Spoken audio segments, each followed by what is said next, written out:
Son si Pangulong Bongbong Marcos, yan huway dahil sa paniwalang sangkot ang Pangulo sa malawakang katiwarian sa flood control projects. Hinamon din ni Singson ng ICI, unahing imbestigahan ang mga infra projects sa Ilocos Norte na probinsya mismo ni PBBM. Balita hatid ni Mean Corbera.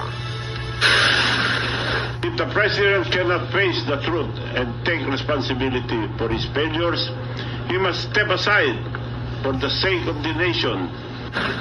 Yan ang panawagan ni dating Ilocos Sur Governor Chavit Singson kay Pangulong Bongbong Marcos.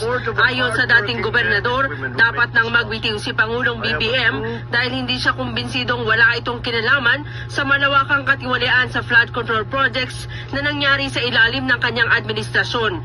Ito kasi anya ang nag-aaproba at pumipirma sa budget, katunayang nire-repaso pa nito ang General Appropriations Bill bago ito aprobahan.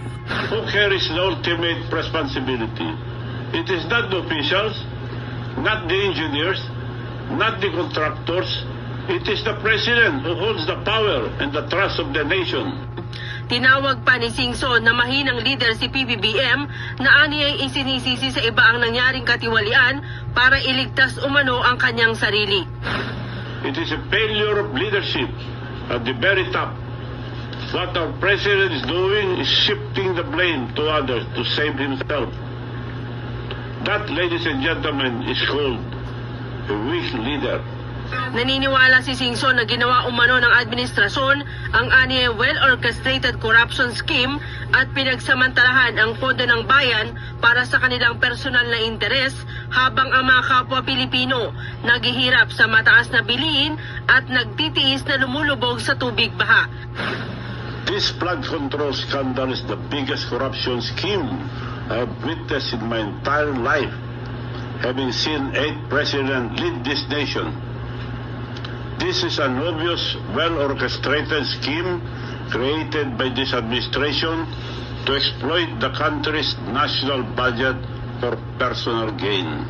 Hinamon ng dating gobernador ang Independent Commission on Infrastructure na imbestigahan din ang mga maanumalyang proyekto sa mismong probinsya ng Pangulo sa Ilocos Norte.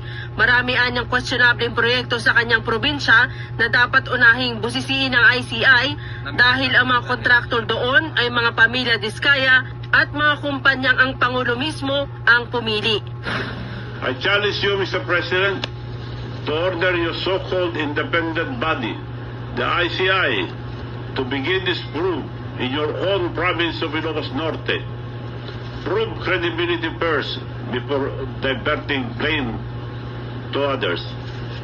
I challenge the youth and the religious group to accompany the ICI in their investigation of Ilocos Norte.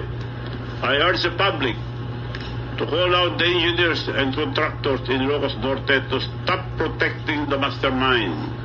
Hinimok naman ito ang mga politiko at iba't ibang organisasyon na lumabas at magsalita para labanan ang matinding katiwalian na nangyari sa kasaysayan at papanagutin ang mga nasa likod ng malawakang korupsyon.